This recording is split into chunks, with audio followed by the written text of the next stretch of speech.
Kehidupan manusia bergantung pada tanah, sama seperti kita bergantung pada laut untuk bahan makanan dan mata pencarian.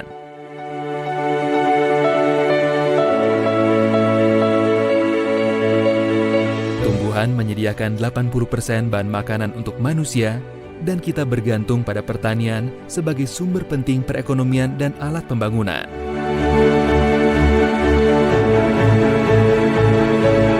Hutan meliputi 30% permukaan bumi dan merupakan habitat bagi jutaan spesies, serta menjadi sumber air dan udara bersih, dan juga sangat penting untuk melawan perubahan iklim.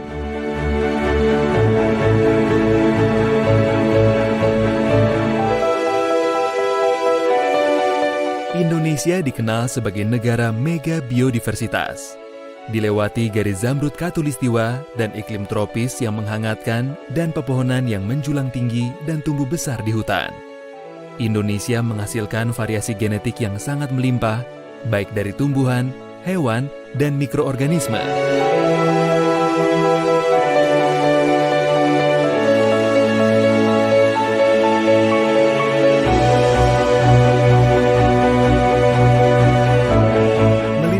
Dan ekosistem lainnya adalah satu dari 17 tujuan global yang tersusun dalam Agenda Pembangunan Berkelanjutan 2030. Pembangunan berkelanjutan atau Sustainable Development Goals berusaha melindungi, merestorasi, dan meningkatkan pemanfaatan berkelanjutan ekosistem daratan, mengelola hutan secara lestari, menghentikan penggurunan, memulihkan degradasi lahan, serta menghentikan kehilangan keanekaragaman hayati.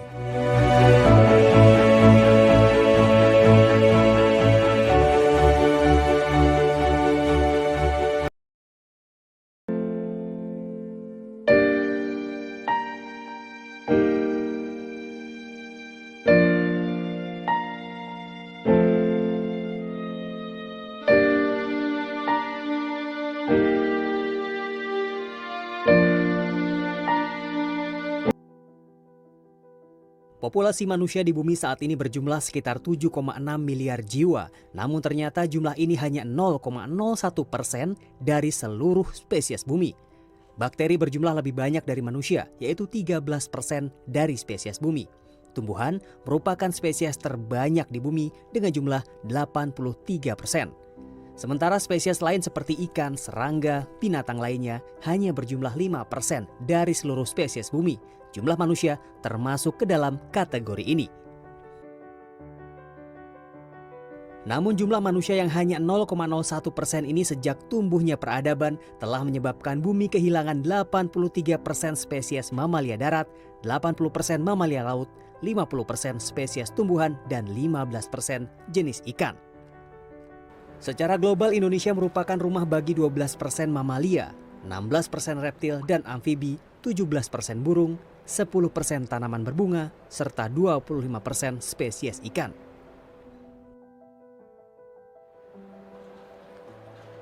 Di balik kekayaan hayati ini, Indonesia justru menjadi negara dengan mamalia yang terancam punah terbanyak di dunia. Diikuti kemudian dengan spesies burung di Brazil dan spesies reptil di Madagaskar.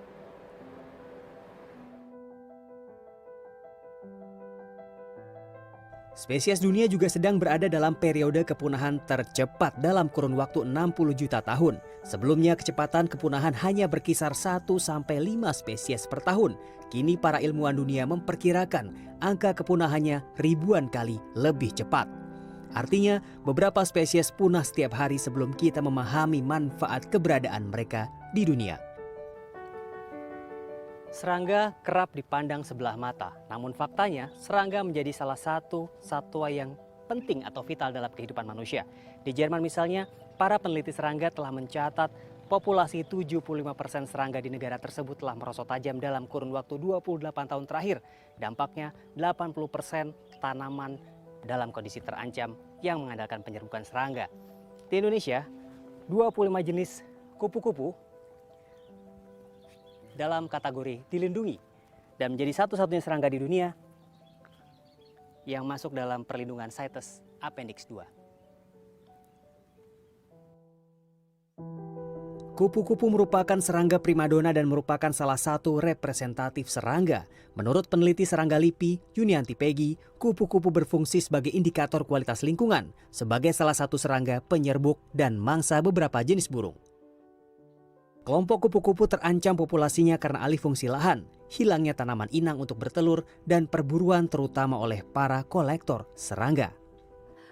Saat ini sudah ada 25 spesies dilindungi di Indonesia dan hampir semua itu termasuk juga ke dalam Appendix 2 CITES. Justru kita mirisnya malah melihat mungkin indikasi kepunahan spesies. Jadi mungkin banyak spesies-spesies kupu-kupu Indonesia ini yang mungkin sudah terancam punah tanpa kita sadari. Selain kupu-kupu, spesies lain yang tidak banyak diketahui dalam kondisi mengkhawatirkan adalah tokek. Di Indonesia sekurangnya terdapat 3 jenis tokek. Tokek rumahan atau gecko-gecko menjadi yang paling populer. Meski seolah sepele, tokek menjadi predator puncak di ekosistem sekitar rumah. Biasanya tokek memangsa serangga yang merugikan manusia, seperti kecoa, tikus kecil, dan cicak. Helen Kurniati telah meneliti reptil ini sejak 31 tahun lalu. Menurutnya, tokek terancam karena tingginya permintaan dari Tiongkok. Sekurangnya 2 juta ekor tokek diekspor ke Tiongkok setiap tahun.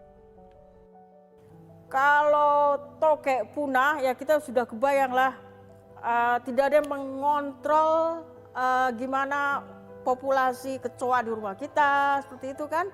Jadi banyak merugikan manusia lah ininya dampaknya secara berkepanjangan gitu. Kepunahan separuh spesies satwa di dunia ini tidak lepas dari perilaku manusia. Hancurnya habitat, eksploitasi, dan perubahan iklim merupakan penyebab utama karya manusia. Belum lagi ketergantungan manusia terhadap plastik sekali pakai. Terbukti berhasil mengancam spesies darat, bahkan telah membunuh spesies laut. Manusia telah membuat bumi kehilangan ribuan bahkan jutaan spesiesnya. Jumlah manusia memang hanya 0,01% di bumi ini, tapi kita mendominasi bahkan cenderung tidak peduli. Bumi sejatinya adalah gambaran nirwana. Inilah miniatur surga, tempat semua makhluk hidup ditakdirkan dan dirancang hidup bersama. Mari kita kembali menjadi manusia dengan peduli dan melindungi satu-satunya rumah kita, bumi.